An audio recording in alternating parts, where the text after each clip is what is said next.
selamat bergabung di podcast ke-18 Indo Kiwi Talk. Apa kabar semuanya? Kabar baik. Alhamdulillah Gimana Mbak? baik. Kabar baik. Kabar baik Mbak Nuki juga. Alhamdulillah. Oke, kali ini di podcast ke-18 kita kedatangan tamu Mbak Nungki Bismo yang terima kasih sudah mau berkenan untuk sharing di podcast kita kali ini. Gitu. Namun sebelum Sama-sama. kita mulai ke ngobrol-ngobrol kita, saya akan putarkan klip dulu ya.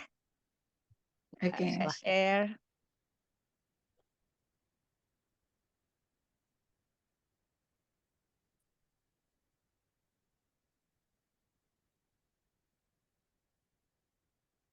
Sudah bisa lihat screen-nya atau belum?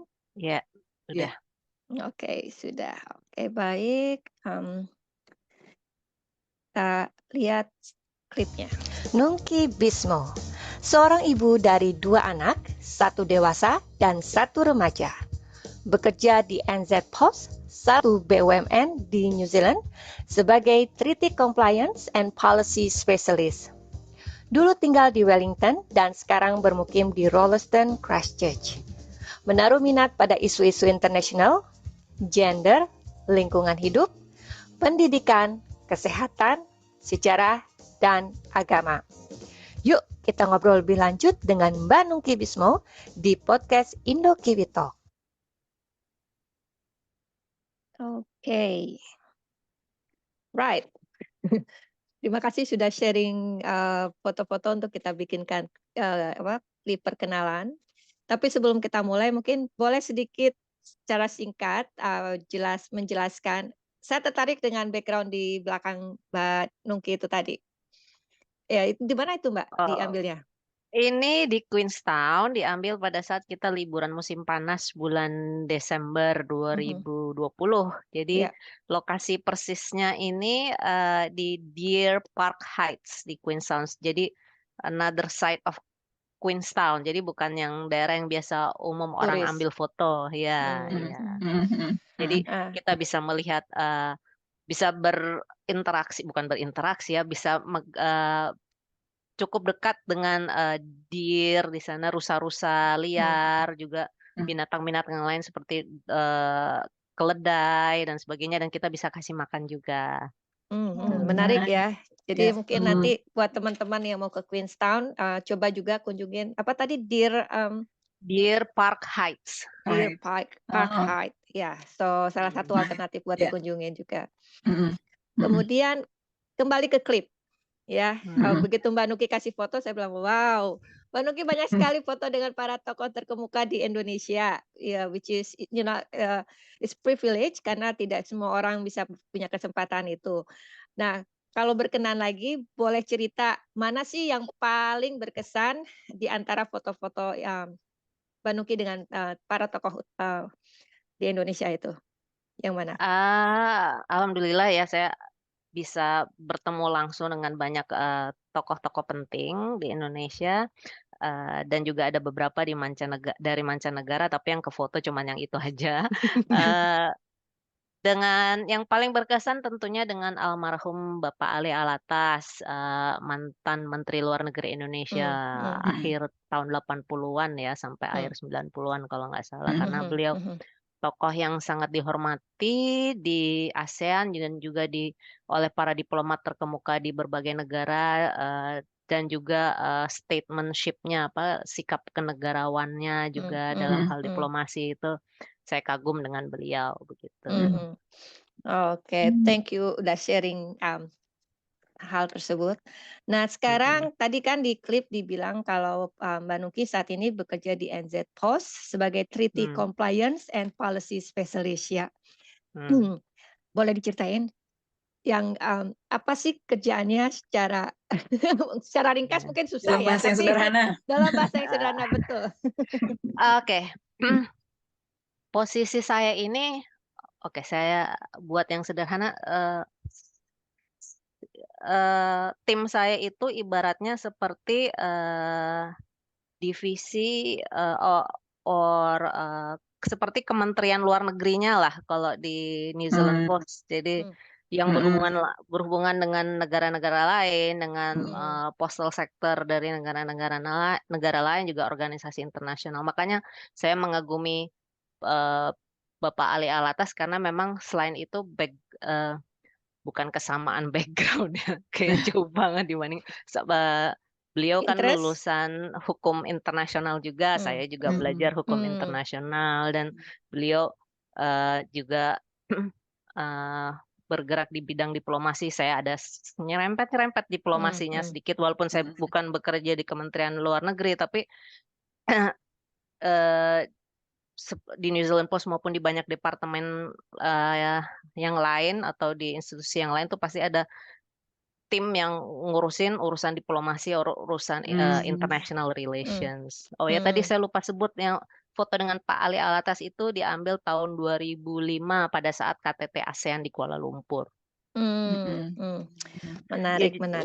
Ya, jadi ya kerjaan saya untuk lebih detailnya itu posisinya ibaratnya sebagai diplomatnya untuk New Zealand Post, karena New Zealand Post itu terikat secara hukum internasional di bawah organisasi PBB, khusus UN Specialized Agency for Postal Sector yang namanya Universal Postal Union. Jadi sebagai salah satu para pihak di International Treaty itu, kita bertanggung jawab untuk memastikan bahwa kita bisa menyediakan jasa layanan pos sesuai standar internasional yang disepakati oleh 192 negara di dunia.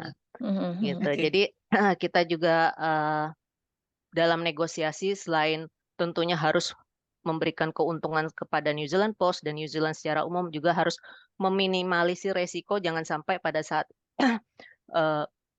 policy-policy yang diusulkan itu bisa merugikan New Zealand Post atau New Zealand secara keseluruhan. Dan juga salah satunya adalah memastikan bahwa kebijakan remunerasi post inbound and outbound atau cross border postal service itu fair, sesuai dengan tarif yang sudah ditetapkan secara internasional. Terus postal security-nya, postal security, supply chain, digitalization dan sebagainya gitu.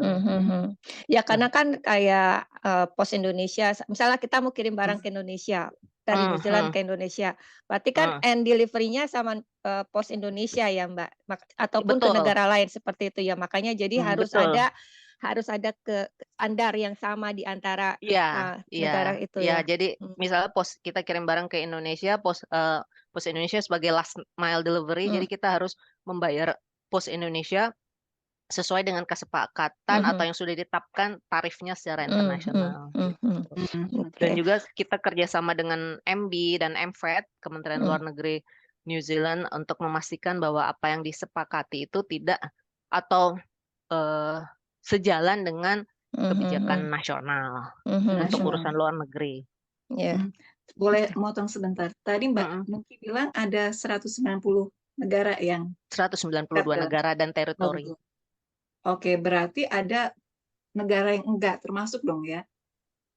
Maksudnya gini, itu ada kerjasama nggak New Zealand Post dengan negara-negara yang tidak termasuk? Oh iya, itu makanya itu semua berada dalam satu payung multilateral itu, UPU. Jadi 192 negara itu ada 192 negara di anggota PBB.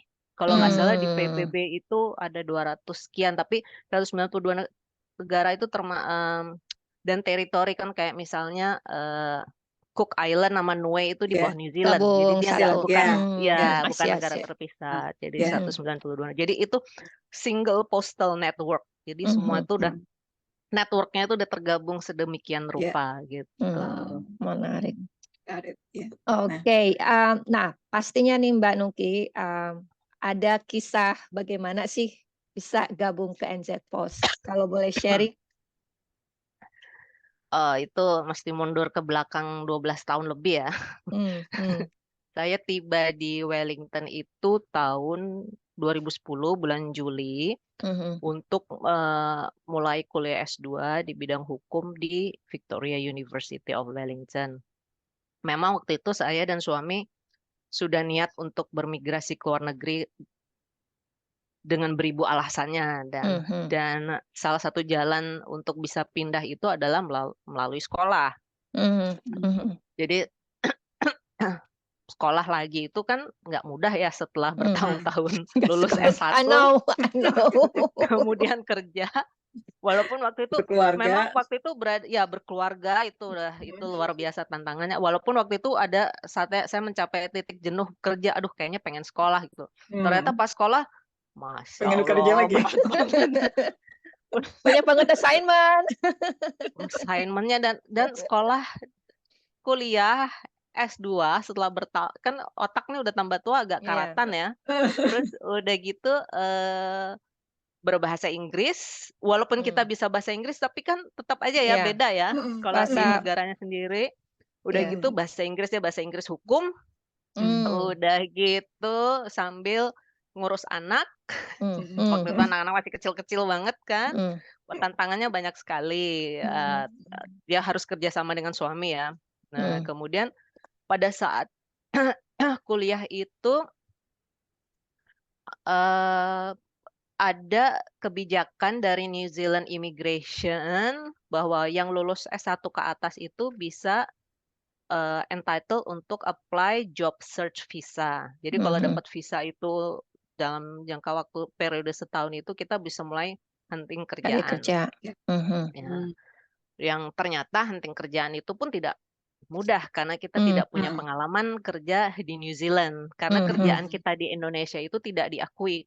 Kecuali Sayangnya kalau kita gitu ya? memang kecuali kalau kita memang skillnya tuh yang langka banget kayak ahli nuklir atau ahli geothermal yang spesifik banget. Kita maksudnya kan relatif skill kita adalah skill yang bisa Di sini ditemukan juga di ada. orang-orang New Zealand lain gitu kan. Gitu. Dan tentunya mereka akan memprioritaskan orang Orangnya Kiwi dulu. kan. Citizen. Ya itu. Jadi pokoknya susah lah. Pokoknya masa-masa merana lah itu ya. Terus ya karena kan saya gimana caranya saya cari berbagai macam info, ikut seminar, ikut course, gimana sih bikin CV yang baik, yang cocok lah untuk job market New Zealand, terus gimana wawancara, terus dan saya dapat info dari lembaga penyedia jasa itu bahwa job vacancy di New Zealand itu sebetulnya yang diumumkan ke publik itu hanya 20% dari sekian banyak job vacancy di New Zealand. Jadi rata-rata diumumkan dulu secara internal. Kalau di internal nggak dapet, dikasih tahu ke orang-orang yang mereka kenal, link-link mereka, network mereka gitu. Baru kalau misalnya itu semua gagal, baru diumumkan ke publik gitu lah. Jadi berbekal advice tersebut ya saya memperluas networking saya ya, aktif di kegiatan sekolah anak-anak, kenal orang tua murid, terus ikut komunitas lokal, komunitas orang Indonesia, orang Asia, segala macam. Pokoknya kemana-mana lah. Gitu. Terus dan pada suatu waktu saya ada teman lagi ngobrol-ngobrol, saya cerita saya lagi cari kerja, terus dia tahu ada lowongan kerja di kantor temennya yang kebetulan butuh orang yang kurang lebih cari orang yang background-nya tentang yang berhubungan dengan international relations atau international policy gitu. Ya udah coba aja apply, nanti saya kasih kontaknya gitu.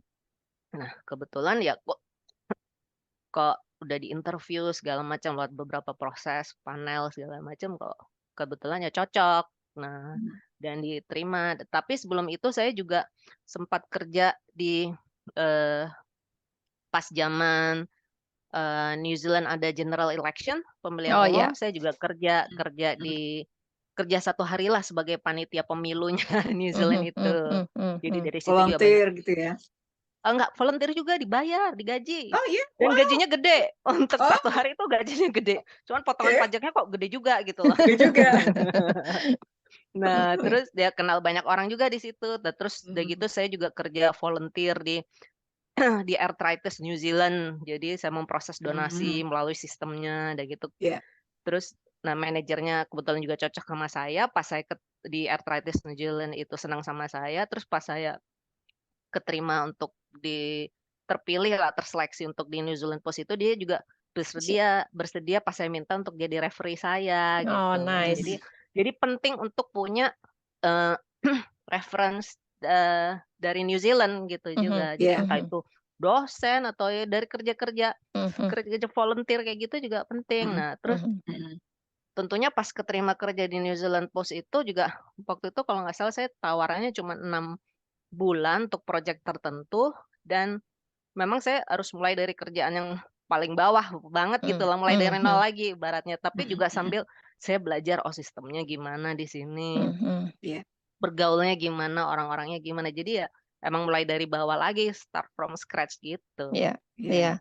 iya. Saya rasa semua yang dialami para migran itu ya kayak gitu tadi, walaupun di Indonesia udah established dengan karir dan segala macamnya, begitu datang ke negara baru, ya mau tidak mau memang harus memulai dari awal. Ada sebagian yang memang bisa dapat sesuai seperti yang didapat di Iya. Indonesia, tapi Heeh. kebanyakan memulai dari awal.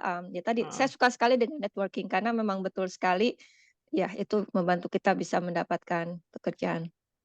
Iya, ya ibaratnya kalau di sini katanya dibilang kalau silaturahmi membuka rezeki ya. Yes, betul kalau kita Iya, networking itu tuh networking. silaturahmi. Jadi Betul, Iya, iya. banyak kenalan lah. betul, betul. Benar. Ya, alright. Nah, ya. Terus Mbak Nungki bisa dong bisa melihat perbedaan kerja di sini dan di Indonesia kan juga Mbak Nungki udah pernah kerja ya, jadinya bisa nggak nih cerita beda budaya kerjanya, bagaimana kinerja orang-orang sini dengan Indonesia? Yang jelas sih ya kalau ini waktu pertama eh, kesan pertama saya waktu baru masuk kerja di sini itu welcoming banget ya orang-orangnya di sini. Hmm, Walaupun em, saya agak walaupun maksudnya saya bisa bahasa Inggris, kuliah juga di sini bahasa Inggris ya. Tapi waktu kuliah kan banyak kan berhubungan dengan international students dan lecture-nya juga banyak yang internasional. Jadi pas begitu kerja di sini suka nggak ngerti ini orang ngomong apa sih. karena aksen kali ya, Mbak ya? Ya, tapi kalau Ya, kalau dalam format yang formal meeting ngerti gampang bisa. karena bahasanya resmi kan. Tapi kalau udah ngomong hari-hari Yang udah mana hari-hari. pada senang pakai idiom lagi. Aduh, apa yang kiwi banget? Apa sih? Akhirnya nyengir aja gitu ketawa gitu. Tapi yang jelas mereka tuh welcoming banget gitu sama kita. Dan yang saya suka di sini mungkin karena budayanya ya. Kalau di sini tuh egaliter banget ya. Jadi big boss nih CEO sama anak buahnya ya cuman beda segini lah, nggak Iya, segini. Iya iya. kan? Beda ya Ya, sama kayak kalau di Indo kan hierarkinya banyak ya, atau aduh. birokrasi. Dan kita harus yang Ibaratnya nunduk banget. kalau misalnya bos nomor satu kayak dewa banget kan di Heeh. Indonesia. Kalau di sini mah enggak, santai aja gitu loh. Jadi ya duduk bareng, ngopi bareng, di kantin bareng ngobrol Ya, ya. Itu big boss ya, big ya. boss banget. Terus udah gitu, pertama budayanya yang saya suka egaliter gitu. Terus yang kemudian kita di sini dalam suasana kerja ya, dalam urusan kerja itu kita dilatih untuk agree to disagree in a Yes, respectful way. yes. Ya, in a respectful way. Tuh. Jadi kadang-kadang kan saya juga banyak iya iya gitu. Kamu jangan iya iya aja, don't be a nice Asian gitu. Apa sih pendapat Jangan asal kamu gitu? Bapak senang ya. Ya, apa sih pendapat kamu? Saya oke aja. Maksudnya yang penting kan argumennya jelas. Argumennya jelas. Proposal kamu apa? Rekomendasi kamu apa? Solusi kamu yang bisa kamu tawarkan apa gitu. Jadi kita dilatih untuk agree to Iya. disagree. Bisa lah kita nggak agree sama pendapatnya bos kita gitu. Tapi kan bukan asal nggak setuju ambil gebrak meja kan nggak mungkin kan. Ya. Jadi pokoknya in a respectful way. Jadi nggak ABS gitu. Betul. Terus Iya. ada gitu juga kalau kita eh, lead a piece of work itu kita benar-benar own piece of work itu, dan kita juga punya freedom untuk mengambil keputusan yang terbaik untuk kerjaan yang sedang kita lakukan selama itu eh, within the framework memang Iya. policy pekerjaan seperti itu. Jadi ya Ya itu yang 3 yang utama itu, saya senangnya yang egaliter itu sama Mhm, agree mhm. to disagree dan itu Mhm. kita apa, Punya we have freedom within framework lah. ya, dan itu adalah kalau menurut saya itu adalah salah satu kepuasan yang bisa bikin kita betah kerja ya, Mbak. Mmm, Kalau misalnya itu kita oh nggak dapet semua ya susah. oh ya sama satu lagi kita diapresiasi betul loh. Mmm, Bahkan untuk Iya, hal yang ya kadang-kadang saya pikir, "Ah gua mah yang kecil ya? kecil banget kok Mhm, apresiasinya sampai kayak begini, mhm, recognition-nya mhm, sampai kayak mhm, gini," gitu, ya mhm. ampun, sampai mhm. kadang-kadang termehek-mehek sendiri. Yang Saking kadang kita nggak ininya. kepikiran ya? Iya, tapi akhirnya Mhm. karena begitu, jadi kita begitu juga ke Jadi orang semakin gitu iya, loh. Mhm, iya, Heeh, mhm. Betul, bagus. iya. betul. Aduh, seru banget ya dengerin ceritanya Mbak Nungki, pengen banyak banget nanya, mungkin nanti kita harus bikin, 1 episode lagi bersama Mbak Nungki. Ya, tapi sebelum kita akhirin podcast kali ini, waktu itu Mhm, saya tanya apakah ada quote of the day yang Mbak Nungki mau sharing, jadi saya akan share quote of the day-nya. Oke, quote of the day-nya itu adalah kan semua? Screen saya belum? Belum, belum belum, kelihatan. Oke, oke. Ya. Sekarang sudah? udah. Ya, Oke. Nah, Mbak Nungki, boleh cerita kenapa memilih quote of the day-nya bersyukur di saat senang maupun susah? Kalau di saat senang emang sebetulnya gampang ya bersyukur, mhm, tapi kadang-kadang itu salah satu cara untuk ngerem kita supaya kita nggak takabur pada saat Iza. senang, ya. Mhm, mhm, Jadi mhm, bahwa yang kita lakukan itu pasti ada, eee, hal-hal yang di luar nalar yang kalau misal berhasil, hal-hal di luar nalar itu yang membantu kita untuk berhasil. mhm, Misalnya doa mmm. ibu Iya, atau doa orang-orang yang keluarga. pernah kita berhubungan baik dengan mereka gitu. Mhm, Nah, bersyukur di saat susah tuh, pada saat susah atau bencana atau sedang ada kemalangan gitu pasti memang berat ya, it's easy to say ya. mhm, mhm, mhm, mhm, Tapi saya selalu belajar bahwa apapun yang dialami pada saat susah ya jangan lupa bersyukur karena pasti suatu saat itu ada hikmahnya mmm, gitu mhm, loh. mhm, mhm, Dan kalau kita bersyukur, oh kita dikasih kesusahan seperti ini, mencoba untuk bangkit gitu karena it's not the end of the world. Kalau kita lagi susah ya, itu bukan akhir dari segalanya, iya, pasti ada ada ada hikmahnya ya. pintu hikmah dan satu pintu ketutup, pintu lain pasti kebuka gitu. mhm, Betul, mhm. setuju Nggak banget. gampang ngejalaninnya, cuman ya ya Iya, gitu deh, berdasarkan ini pengalaman hidup. iya, ini a Mmm, good reminder banget ya, karena memang, iya, kalau kalau bersyukur itu ya bisa membuat kita lebih lebih optimis lagi ya dalam Iya, dalam menjalani heeh, hidup. Kayak tadi dibilang, kan iya. orang Indonesia bisa, "Aduh untung aja nggak gini," kan gitu kan, sebetulnya itu Mmm, sebenarnya iya bersyukur ya, betul, di saat susah, "Untung mhm, aja nggak gini." Nah, itu yang mhm, harus kita, ingat-ingat lagi. Oke Mbak mhm, Nungki, terima kasih banyak, untuk ngobrol-ngobrolnya kali ini, mhm, semoga kita bisa ngobrol lagi di episode, selanjutnya. mhm, mhm. Kayaknya Oke, insyaallah. kurang banyak nih ya I sharing-nya. know. Pengennya ngobrolnya sampai berjam-jam, tapi sayang durasi Mhm. cuman sekitar 30 menit. So, ya, Iya. oke. Jadi Alright, kita akan, buat, episode, kedua. ya, buat episode kedua dengan Mbak Nungki. Iya. Oke, Insyaallah. oke, alright. Terima kasih Mbak Nungki. Thank you, Terima Nda. So, see kasih you next Mbak. My time. pleasure. Bye. Terima Ya kasih makasih Dice, Mbak. Mbak Enda, Bye. makasih. Bye-bye. Bye.